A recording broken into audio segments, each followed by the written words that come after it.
मिट्टू तोता बड़ा उदास बैठा था।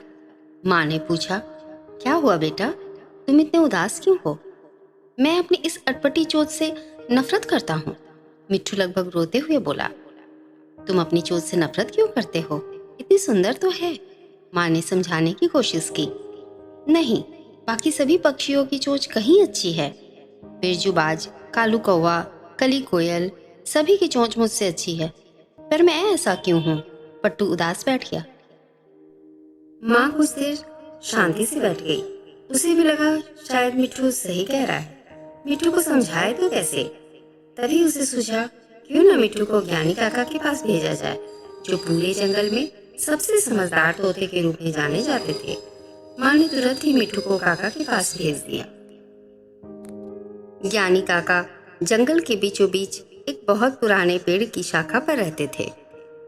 मिट्टू उनके सामने जाकर बैठ गया और पूछा, काका, मेरी एक समस्या है।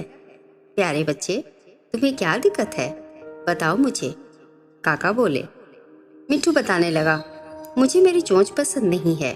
ये कितनी अटपटी सी लगती है, बिल्कुल भी अच्छी नहीं लगती। वहीं मेरे दोस्त बिरजूबाज, कालू कौवा, कली कोयल, सभी की चोंच कितनी सुंदर है। काका बोले, सो तो है, उनकी चोंचें तो अच्छी हैं। खैर, तुम ये बताओ, क्या तुम्हें खाने में केंचुए और कीड़े मकोड़े पसंद हैं? छी, ऐसी बेकार चीजें तो मैं कभी ना खाऊं। मिट्टू ने झट से जवाब दिया। अच्छा छोड़ो, क्या तुम्हें मछलियां खिलाई जाए तो? काका ने पूछा। काका, कैसी बातें कर रहे हैं आप? मैं एक तोता हूँ, मैं यह सब खाने के लिए नहीं बना हूँ। मिट्टू नाराज होते हुए बोला। बिल्कुल सही, काका बोले, यही तो मैं तुम्हें समझाना चाहता था। ईश्वर ने तुम्हें कुछ अलग तरीके से बनाया है।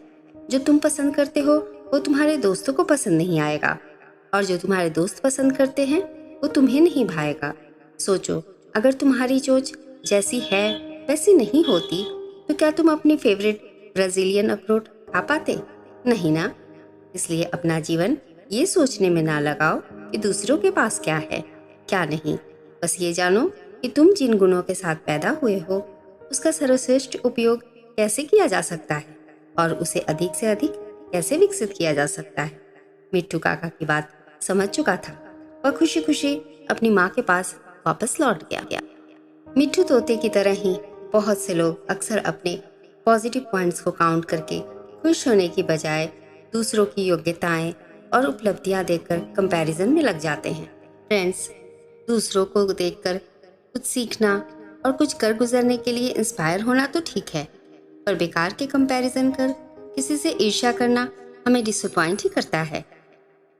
हमें इस बात को समझना चाहिए कि हम सब अपने आप में यूनिक हैं और हमारे पास जो गुण और क्वालिटीज़ हैं उन्हीं का प्रयोग करके हम अपने जीवन को सार्थक बना सकते हैं। नमस्कार।